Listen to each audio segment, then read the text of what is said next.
ज्यादा बेहतरीन जो हर्ब्स, जो भारत का सोना कहा जाता है जिसे हल्दी, उसमें से पाया जाता है।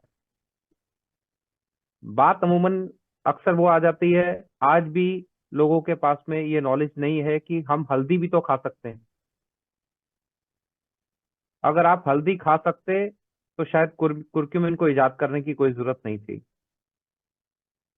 जब पहले चोट लग जाया करती थी तो जो बड़े बुजुर्ग होते थे वो हल्दी आपको थोड़ी सी दूध में डाल के दे देते थे। तो हुआ ये, जब कोरोना काल आया तो लोगों ने साहब खूब हल्दी घोल घोल के पानी में और दूध में पीनी स्टार्ट कर दी। तो उनको लीवर के बहुत सारी, लीवर सोराइसिस और लीवर की बहुत सारी बीमारियां, लीवर के और बहुत सारे रोग जो उनके ऊपर आने शुरू हो गए, जिसका दुष्प्रभाव ये हुआ कि पथरी का हो जाना और बहुत सारी दिक्कत आ जाना। ये सारी दिक्कतें हल्दी की वजह से हुई, क्योंकि लोगों को उसके बारे में पता नहीं था कि उसमें ऑक्सीलेट्स होते हैं, अगर हम उसको ज्यादा लेने लगेंगे तो उसमें दिक्कत होगी। और इसीलिए कुर्क्यूमिन इजाद हुई, क्योंकि ऑक्सीलेट से हटाकर जब हल्दी का इस्तेमाल किया गया, कुर्क्यूमिन का इस्तेमाल किया गया, तो उसके रिजल्ट बहुत उम्दा है। तो कुर्क्यूमिन अब किन चीजों पर काम करती है, अभी तक लोगों को ये इसके बारे में इतना ही नहीं पता चल पाया कि ये किन चीजों पर काम करती है। मैं एक एक करके एक रोग की बात करता हूँ, उसके बारे में बताता हूँ ये कैसे उस पर काम करती है।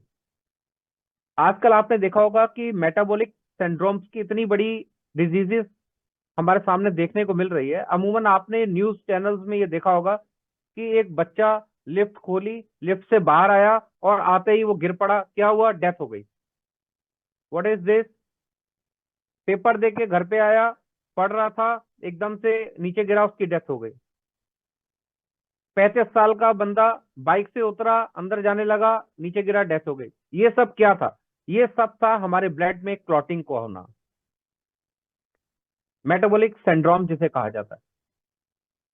इसको हम जान नहीं पा रहे हैं, उसकी वजह क्या है? उसकी वजह यह है कि जो खान पान हम लोग कर रहे हैं उसमें बहुत सारी ऐसी चीजें जो हमारे लिए बनी नहीं है लेकिन हम खा रहे हैं, क्योंकि कीटनाशक इतने इस्तेमाल किए जा रहे हैं, इतने पेस्टिसाइड यूज किए जा रहे हैं, जिसकी वजह से आज की तारीख में एक अच्छा भोजन करने वाला इंसान को भी बहुत सारी प्रॉब्लम्स आ रही हैं। हम सोचते हैं नहीं यार, हम चाय नहीं पीते हैं, हम स्मोकिंग नहीं करते हैं, हम अल्कोहल नहीं लेते हैं, फिर भी हमारे साथ दिक्कत क्यों है? अरे भाई, खाना तो खाते हैं आप। जब आप खाना खा रहे हैं तो उसमें जो पेस्टिसाइड्स आपको मिल रहे हैं, आप उसके दुष्प्रभाव से कैसे बच सकते हैं? उनके दुष्प्रभाव से बचने के लिए बहुत सारी चीजें का प्रयोग किया गया, बहुत सारा उस पे एक्सपर्ट्स ने उसके ऊपर बहुत सारा रिसर्च किया, लेकिन नतीजा ये कि हम आपस में इस ज्ञान को बांट नहीं पाए, लोगों को इसके बारे में बता नहीं पाए। इसको मैं ऐसे कहूंगा कि बड़े शौक से सुन रहा था जमाना, हम ही सो गए दास्तां कहते कहते। वरना एक इतना बेहतरीन प्रोडक्ट